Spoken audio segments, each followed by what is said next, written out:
to listen to the Bible. We don't want to impose that upon it. We're not. No, we are here. No, I'm talking to him. No, we are here though, and I'm trying to just use the scriptures first. Even before any other source, we go to the scriptures. This is true. And one of the things that you have to understand is, when we look at the world around us, everything here is based upon performance values. It's utilitarian, it's cheapening. How precious are you to God? Very much. How precious? Very. If we try to reduce it to some kind of performance, even the performance of God's law as a measure of our value, we have believed Satan, not God. Say that again? If we reduce someone's value to performance, and that is even the performance of the law of God, we have taken Satan's side. God doesn't. What gave us value in the first place? Was it performance? Did it have anything to do with that? No. No. And so when we say that, we are believing a liar, because we're taking a fallen view of God. Because Satan's world is about performance for value. But you know what it is? It's not for value. It's for cheapening you. Because you are already the priceless treasure of God. And you don't do anything for that. You just are. And you have to believe that. You're born that way. So when you start performing and thinking it's going to increase your value with God, you know what you've done? You believed the liar. That God could value you more if you do more for Him. If you get out there and work hard. And by the way, God says, love me or I'll kill you. And all the crazy stuff we say about God, it is not there.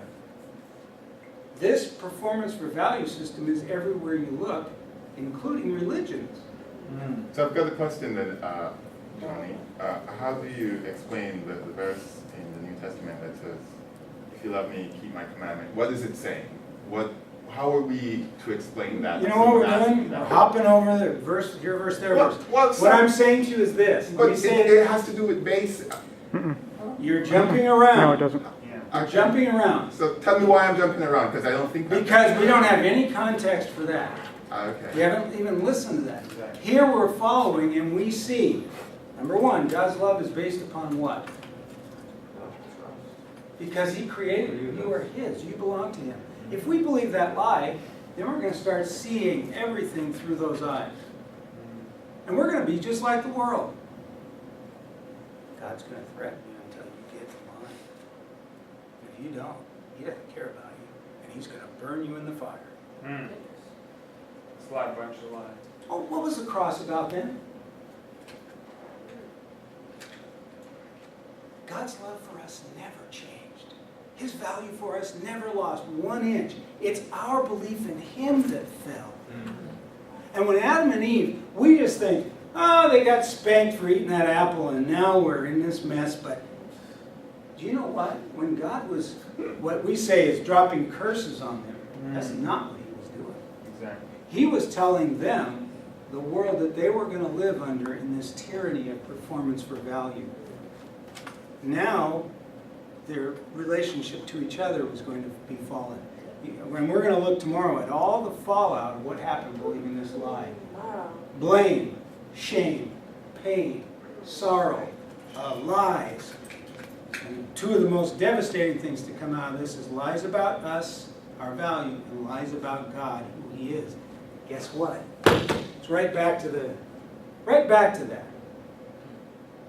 So when we see, if we're going to really know the God who is God, the liar is here, the crafty one, the cunning one, we have to say, the God who is in Genesis 1 and 2 is the true revelation of God. After that, you've got to be careful because all the lies are spreading about Him.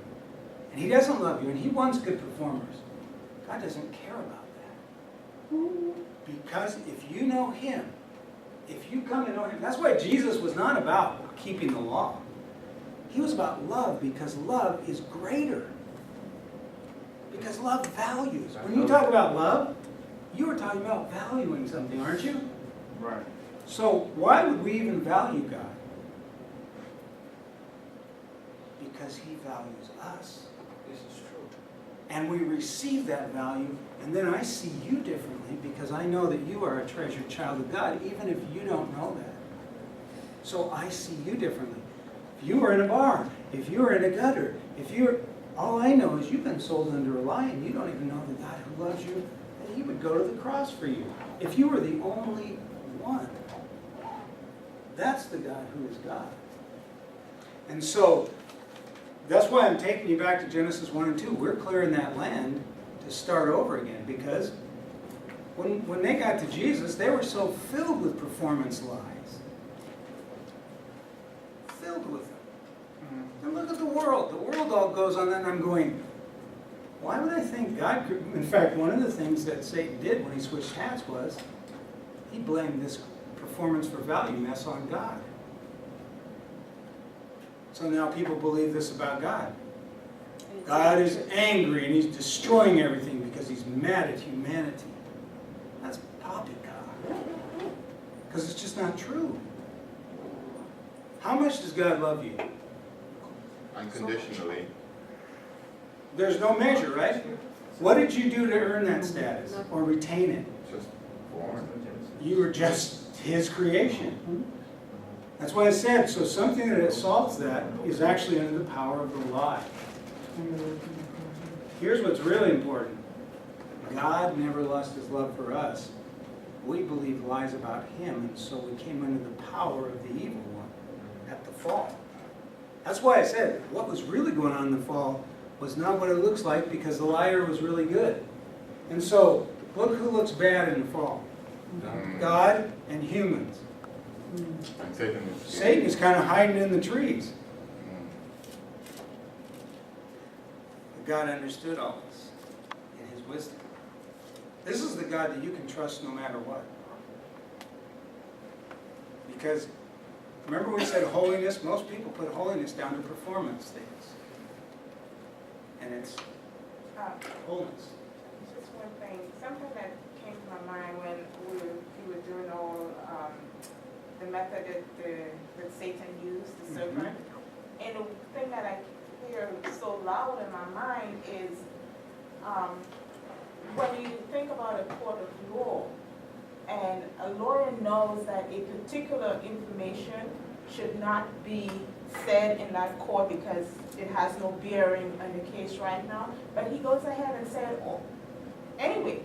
And the reason why he does that is because he knows that as long as the jury hears this, they can no longer disregard it. The judge will say, You can't unring a bell. exactly. And so Satan's ultimate attack was planting that seed of doubt in the minds of people. But it's because one of the things we got to go back to is we are free beings. God created us that way because trust, if God said, you will trust me or I will kill you, you will love me or I will kill you, that doesn't draw your heart to them, does it? That's not love. That's what Satan does, tries to manipulate. And so when we see God, we have to understand his love is not based on our goodness, but his.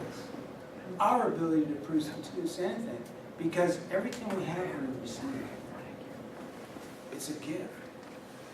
And so what God wants us to know is his love will bring us back. Because this world is a destroyer because it's under the power of the evil one. Look at the world around us. How's it working for us? This performance for value system. And in the church? Yeah, because we bought the lie about God. And that's what we're going to see tomorrow. More. I don't know.